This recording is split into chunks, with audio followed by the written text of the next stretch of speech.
நீங்க அமைதியா நிக்கிறதுலயே தெரியுது நீங்க கான்ட்ராக்ட் போட்டு நடிக்க தான் போனீங்கன்னு. அப்போ டைவர்ஸ் கொடுக்க வேண்டியதானே மேடம்?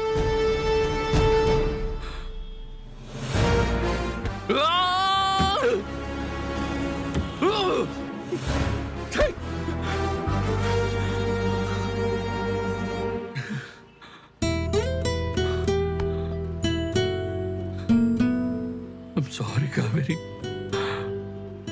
என்னால உனக்கு எவ்வளவு கஷ்டம். எல்லாத்தையும் நீ எனக்காக பொறுத்துக்கிறேன்னு எனக்கு நல்லாவே புரியுது.